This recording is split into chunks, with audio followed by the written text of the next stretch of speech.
আসসালামু আলাইকুম ওয়া রাহমাতুল্লাহি ওয়া বারাকাতুহু। দেশ এবং প্রবাসের সম্মানিত দর্শক শ্রোতা, আশা করি আপনারা অনেক অনেক ভালো আছেন।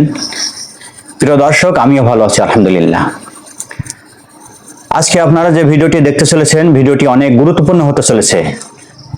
না টেনে ভিডিওটি সম্পূর্ণ দেখবেন আশা করি, এবং শেষ মুহূর্তে জানতে পারবেন বর্তমান প্রেক্ষাপটে বাংলাদেশের বিভিন্ন অশনি সংকেত, বাংলাদেশকে দমিয়ে দেওয়ার জন্য অপকৌশল চলছে। প্রিয় দর্শক, আমরা দেখতে পাচ্ছি যে এমন একটি চক্র, এমন একটি মহল এই ডক্টর ইউনূসকে পতন ঘটাতে চেষ্টা করছে, যা সেনাবাহিনীরাও এমন একটি চক্রান্ত করছে। দুর্বল পয়েন্টের যে উপদেষ্টাগুলো রয়েছে তাদের মাধ্যমে এদেশকে অচল করে দিতে যাচ্ছে, এই সরকারকে অচল করে দিতে যাচ্ছে। প্রিয় দর্শক, আমরা এমন সাংঘাতিক চক্রান্ত থেকে আমরা কিভাবে উত্তীর্ণ হতে পারি, বিদগ্ধ সমাজ প্রেমীগণ আলোচনা করেছেন, ব্যাখ্যা বিশ্লেষণ করেছেন। আমরা চলুন ভিডিওটি দেখে আসি। আপনারা সেনাপ্রধানের ডাক পাইয়া যে ড্যাং ড্যাং করতে করতে ক্যান্টনমেন্টে গেলেন, তারপর একটা তত্ত্বাবধায়ক সরকার বানালেন, ধ্বজভঙ্গ উপদেষ্টা দিয়ে খুঁজে খুঁজে বের করে আসছেন। দিনে 6 বার অ্যাডাল্ট ডায়াপার বদলাইতে হয়। আমাদের জিজ্ঞেসিলেন যে কি মত আপনাদের? হ্যাঁ, ঐক্যের কথা কইছেন এখন। না বাপরে, দেশের মালিক সেজে গেছেন না? আমি অনেক আগে থেকে বলতেছি প্রফেসর ইউনূসের সরকার ফেল করার রাস্তায় হাঁটতেছে, বলি না? আপনাদের স্বপ্ন কিন্তু স্বপ্নদোষ হয়ে যাইতে পারে, খুব খেয়াল। আমার দর্শকদের বলি, ভয় পাবেন না, দেশের সামনে সংকট আছে, কিন্তু আমরা একসাথে পাহাড়ের মতো অটল দাঁড়ায় থাকবো মাতৃভূমির রক্ষায়। ফ্যাসিবাদ কোন রাজনৈতিক দল তাড়ায় নাই, ছাত্র জনতা তাড়াইছে। রাজনৈতিক দল ঈদের পরের আন্দোলন দিয়া আমাদের একের পর এক বছর কাইরা নিছে। এই ছাত্র জনতা দেশকে রক্ষা করবে। রাজনৈতিক দলের কাছে দেশের নিজের ভাগ্যকে আমরা বন্ধক দেব না। নির্ভয়ে থাকেন, জিন্দা থাকতে দেশের কোনো ক্ষতি হইতে দেব না। জিন্দা থাকতে বাংলাদেশে আওয়ামী লীগকে পুনর্বাসিত হইতে দেব না। জিন্দা থাকতে বাংলাদেশে আবারও ভারতীয় আধিপত্য চালাইতে দেব না। জিন্দা থাকতে বিপ্লবকে ব্যর্থ হইতে দেব না। জিন্দা না থাকলে কোটি কোটি পিনাকি, কোটি কোটি ইলিয়াসেরা জন্ম নেবে, কোটি কোটি আপনাদের মতো বীরেরা জন্ম নেবে। এই দেশে শুধু ভীরুরাই জন্মায় না, বীরেরাও জন্মায়। ভয় পাইবেন না, আখেরে আমরা বিজয়ী হব। ছাত্র শিবির ছাত্রদল মারপিট শুরু হইল। দেশের সবচেয়ে বড় দলের শীর্ষ নেতা আপনি, মুরব্বী মানুষ, আপনার মুখে কথাই রেফারেন্স। আপনি সতর্ক হইয়া কথা না বললে তো মুশকিল মির্জা ভাই। উনি এখানে থামেন নাই, আরো বলছেন দুর্ভাগ্য আমাদের কিছু সংখ্যক মানুষ, তারা নিজেদের অত্যন্ত জনপ্রিয়, সবচেয়ে দেশপ্রেমিক বলে মনে করেন। খোটাটা মনে রেখেন, কি দিয়ে খোটা মারতেছে। আর গোটা জাতিকে আজকে তারা বিভাজনের দিকে উস্কে দিয়ে একটা অন্ধকারের দিকে ঠেলে দিচ্ছেন। সেজন্য ওনার আলো দরকার, প্রথম আলো, বুঝছাও? আপনারা ঠান্ডা মাথায় চিন্তা করবেন যে যারা দেশকে বিভাজনের দিকে ঠেলছে, অনৈক্যের দিকে ঠেলছে, তারা আমাদের আসল শত্রু। চুপকে সরাবে বললো ছাত্ররা, আমরা সাপোর্ট দিলাম। আপনারা বাগড়া দিলেন, বললেন না বদলানো যাবে না। আমরা বললাম নতুন সংবিধান লাগবে। আপনারা বাগড়া দিলেন, বললেন না পুরানাই সহি, এই সরকারের ম্যান্ডেট নাই, বদলাইতে পারবে না। আমরা বললাম আওয়ামী লীগকে নিষিদ্ধ করতে হবে। আপনারা বললেন না না না না না, আমরা নিষিদ্ধ করার কে? নিষিদ্ধ করবে জনগণ। তো আমরা কি জনগণ না? আমরা হরিদাস পাল? আমরা বললাম আওয়ামী লীগকে নির্বাচন আসতে দেওয়া যাবে না। আপনারা প্রফেসর ইউনূসকে যে কয়ে আসলেন না না না, আওয়ামী লীগকে নির্বাচনে আনতে হবে, আসবে, নির্বাচন করবে। আপনি বলতেছেন বিভাজন, অনৈক্য। আপনি শুরু করেন আগে অনৈক্য। আপনি ইন্ডিয়াকে খুশি করার জন্য আপনি আওয়ামী লীগের নির্বাচনে আনতে চান, ইসকনকে নিষিদ্ধ করতে চান না, ইন্ডিয়াকে খুশি করার জন্য। আপনি কি ভাবছেন ইন্ডিয়া আপনাদের প্রচুর পেন দিবে? হ্যাঁ, জিয়া রহমানকে কে মারছে? ইন্ডিয়া। বিডিআর আর্মি অফিসারদের কে মারছে? ইন্ডিয়া। আপনাদের এত বছর ক্ষমতার বাইরে রাখছে কে? ইন্ডিয়া। আপনি কি জাতির সাথে মশকরা করতেছেন মির্জা ভাই? আমরা যেটাই বলি সেটাই না। বিভাজন তো আপনি করতেছেন। তার মানে হইতেছে ঐক্য মানে আপনার মত মাইনে নেওয়া, আপনার অনুগামী হওয়া, আপনার দাসত্ব করা, এটা আপনার কাছে ঐক্য। হাসিনা আমাদের বলতো উন্নয়ন বিরোধী, আর আপনারা ক্ষমতায় যাইতে না যাইতে নতুন টার্ম আবিষ্কার করেছেন ঐক্য বিরোধী। বাহ, খুব মসৎকার। ঐক্য মানে কি জি হুজুর করা আপনার সব কথায়?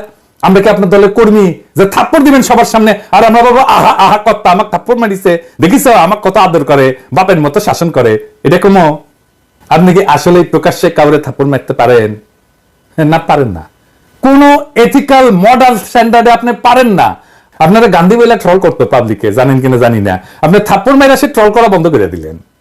আপনি দেশের ঐক্যের কথা বাদই দেন, আপনি দলের ভিতরে ঐক্য রাখতে পারছেন? আসেন দেখি। হাসিনা পলানোর পরে আপনার দলের অন্তর্কোন্দলে 19 জন নিহত হয়েছে, আহত হয়েছে 556 জন, আমি গুনছি। মির্জা ভাই, আপনার নিজ দলের লোক তার সহযোদ্ধারে মারছে, প্রত্যেক 5 দিনে একজন মারা গেছে। প্রত্যেকদিন গড়ে 5 জনের বেশি আহত হয়েছে। আপনার নিজ দলের ঐক্য নয়, আপনি দেশের ঐক্য কেমনে কায়েম করবেন? আমাদের অনেকের জন্য দোষ দিতেছেন। আপনার ঐক্য নিয়ে কথা বলার কোনো বিন্দু মাত্র নৈতিক অধিকার আছে? আপনি আওয়ামী লীগকে নির্বাচন করাবেন, সুপ্পুকে রাখবেন, হাসিনার সংবিধান রাখবেন, ইসকনকে রাখবেন, ডেইলি স্টার, প্রথম আলোর মতো ভারতের 1 নম্বর অ্যাসেট বাঁচাইবেন, তার পক্ষ হয়ে আমাদের উপরে ঝাঁপায় পড়বেন, তারপর আবার বলবেন ঐক্য চাই না। তার মানে আমাদের কোনো রাজনীতি থাকবে না, আমাদের আপনার রাজনীতি করতে হবে। শেখ মুজিব যেমন পাহাড়ে যায় বলছিল তোরা সবাই বাঙালি হয়ে যায়, আমাদের কি সবাই বিএনপি বানাবেন আপনি? আমরা তো বিএনপি করবো না। রাজশাহীর যখন পলিটিক্স করতাম, ছাত্র রাজনীতি করতাম, তখন ছাত্র দলের এক নেতা কইছিল যে আমরা বিএনপি করি, গোল্লিক খাই, গোল্লিক। হ্যাঁ, আমরা তো গোল্লিক খাবো না। আর গোল্লিক না খাইলে আপনি কইবেন ঐক্য নষ্ট করতেছি। হাসিনার চাইতে কোন ক্ষেত্রে ভালো আপনি? আমাদের দেশপ্রেম নিয়ে খোটা দেন মির্জা ভাই। হ্যাঁ, পিনাকি ভট্টাচার্যের কোনো দেশ নাই, সে রাষ্ট্রহীন রিফিউজি। সারা দুনিয়া আমার দেশ, আমার আলগা কোনো দেশপ্রেম নাই। আমার মাতৃভূমি, মানুষের প্রতি কর্তব্য আছে, সেই কর্তব্য পালন করি।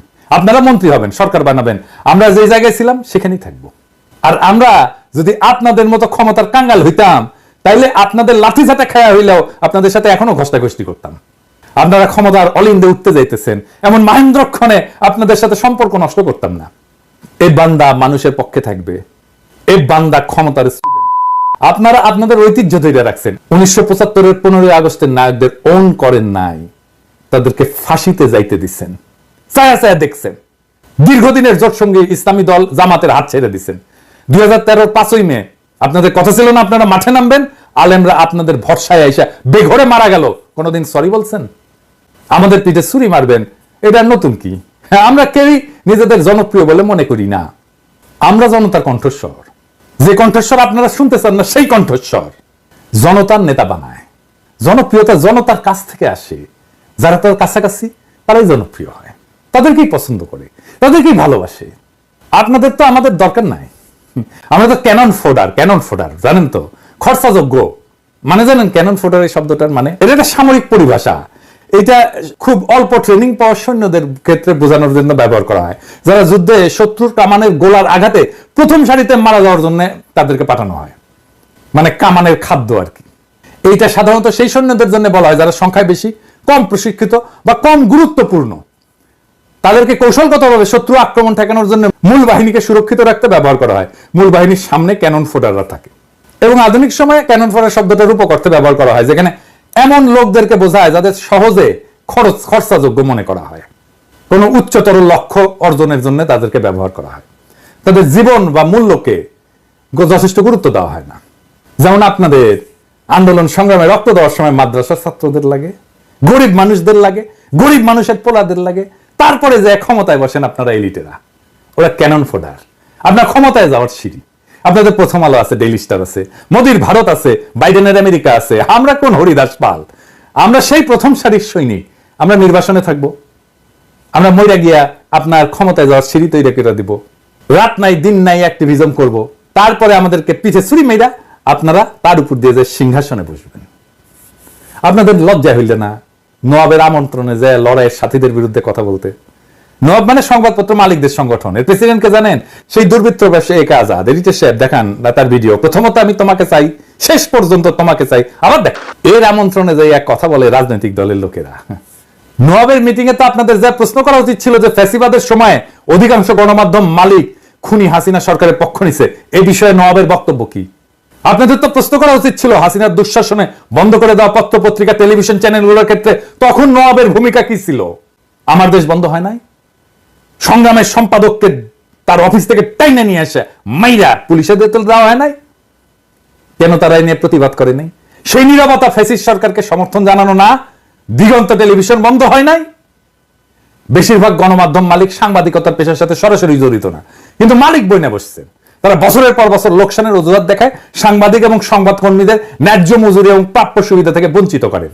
তাহলে কোন স্বার্থে তারা কোটি কোটি টাকা লোকসানের পরও গণমাধ্যমে বিনিয়োগ করতেই থাকেন? দেশের মানুষ এই রহস্যের উত্তর জানতে চায়। প্রথম আলো, ডেইলি স্টার স্বাধীন সাংবাদিকতা করে? আসেন আমরা ঠিক এই নবাবের এই প্রোগ্রামের নিউজটা দেখি, সেটাই পর্যালোচনা করি। এইখানে প্রথম আলো নিউজ করছে, এখানে যারা আমাদের গালাইছে তাদের কোট করছে। দেখেন এই যে দেখেন কে কে গালাইছে, নামগুলো দেখান। মনে হচ্ছে সবাই আমাদের গালাইছে যারা গেছিল, তাই না? আচ্ছা দেখেন এবি পার্টির মুজিবুর রহমান মঞ্জু কি বলছিল এই প্রোগ্রামে পুরোটা মুজিবুর রহমান মঞ্জুর এই কথা আছে এখানে, লিখছে এই কথা, লিখে নাই। এটাই হইতেছে ন্যারেটিভ তৈরি। মুজিবুর রহমান মঞ্জুর কথা সাপ্রেস করছে, ঢাইকা দিছে, তার কণ্ঠস্বরকে ঢাইকা দিছে। নাগরিক কমিটির নাসির গেছিল, সকল ইসলামী দল গেছিল, তারা ভালো বক্তব্য দিছে, আমরা শুনছি কে কি বলছে, তাদের ধন্যবাদ জানাই। কিন্তু প্রথম আলোর মতির দ্বন্দ্ব যারা মালিশ করছে তাদের আমরা ক্ষমা করব না। মির্জা ভাই ওবায়দুল কাসের বলছিল না যে পালাবো না, দরকার হইলে মির্জা ফখরুল সাহেবের বাসায় যে উঠবো, ঠাকুর গায়ে একটা বাসা আছে না, এদিন সাহেব শুনান এটা। পালাবো না, কোথায় পালাবো? পালাবো না, প্রয়োজনে ফখরুল সাহেবের বাসায় গিয়ে উঠবো। কি জায়গা দেবেন? না হলে ঠাকুর গায়ের বাড়ি আছে না, ওই বাড়িতে গিয়ে উঠবো। আমার ধারণা ওই কাউয়া কাদের কাউয়া কাউয়া ও কাউয়া সাউন্ড দেন, মনে হয়েছে কাউয়ার সাউন্ড দেন, হ্যাঁ আরো জোরে আরো জোরে আরো জোরে দেন, হয়েছে হয়েছে।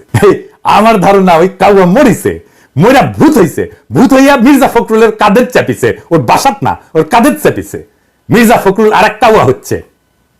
ফাইনালি বিএনপি বলি, আপনারা তো ক্ষমতা নেবেন তাই না, ক্ষমতা যাবেন সে আশাত আছেন। আমরা বিজনেসে একটা অ্যানালাইসিস করি, হ্যাঁ ভুকা বলে, ভুকা BUCA মানে জানেন, জানেন না?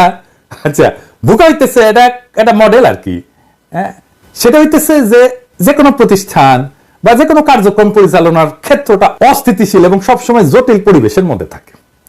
ভুকা শব্দটা একটা বিশেষ বৈশিষ্ট্যের প্রতিনিধিত্ব করে আর কি। ভিতে হচ্ছে ভোলাটিলিটি, অস্থিতিশীলতা, ইউতে হইতেছে আনসার্টেনিটি মানে অনিশ্চয়তা, ভবিষ্যতের ঘটনা বা ফলাফল সম্পর্কে অস্পষ্টতা। সিতে হচ্ছে কমপ্লেক্সিটি মানে জটিলতা, আমরা তো জানি। আর এতে হচ্ছে অ্যাম্বিগুইটি। এটার অ্যাম্বিগুইটির বাংলাটা হইতেছে এটা এমন একটা পরিস্থিতি যেখানে যে তথ্য আমরা পাইছি এটা অসম্পূর্ণ এবং বিভ্রান্তিকর, ফলে সঠিক সিদ্ধান্ত নেওয়া কঠিন হয়। তো যে কোনো বিজনেসে ভুকা অ্যানালাইসিসটা করতে হয়, তাছাড়া পরিবর্তনশীল পরিবেশে টিকে থাকা যায় না, দ্রুত এবং কার্যকর সিদ্ধান্ত গ্রহণ করা যায় না। এটা ছাড়া নেতৃত্বের যে দক্ষতা এটা উন্নত করা যায় না। এই ভুকা অ্যানালাইসিসটা ঝুঁকি পরিচালনা এবং সুযোগ সৃষ্টিতে সাহায্য করে। রাজনৈতিক পরিস্থিতি অস্থিতিশীল, আনসার্টেন, কমপ্লেক্স আর অ্যাম্বিগুয়াস। দুনিয়ার কখন কোথায় কি ঘটে যাবে আর আপনার ক্ষমতায় যাওয়ার স্বপ্ন দূরে সরে যাবে। হ্যাঁ, কখন কোন উপদেষ্টার মনে হবে যে এইবার ইসকনের নেতারে গ্রেপ্তার করি, তারপরে এটা মারপিট হবে, তারপরে খুনাখুনি হবে, কেস অন্যরকম হয়ে যাবে। তবে আপনারা প্রথম আলো নিয়ে যা করছেন, প্রথম আলোর পাশে দাঁড়াইছেন এবং আমাদের পিঠে ছুরি মারছেন, সেই জন্য আপনাদের সাথে কোনো রাজনৈতিক সম্পর্ক আর সম্ভব না। আমি প্রথম আলো ডেইলি স্টারের সাথে যারা লতকালতকি করে তাদেরকে এলাই বা সহযোদ্ধা মনে করি না, তাই গুড লাক। ইনকিলাব। দর্শক শ্রোতা, আপনারা ভিডিওটি দেখলেন। ভিডিওর মাধ্যমে যে চিত্র ফুটে উঠেছিল, দর্শক আমাদের উচিত এখনই সতর্ক থাকা এবং বর্তমান সরকারকে সহযোগিতা করা, সাপোর্ট দেওয়া।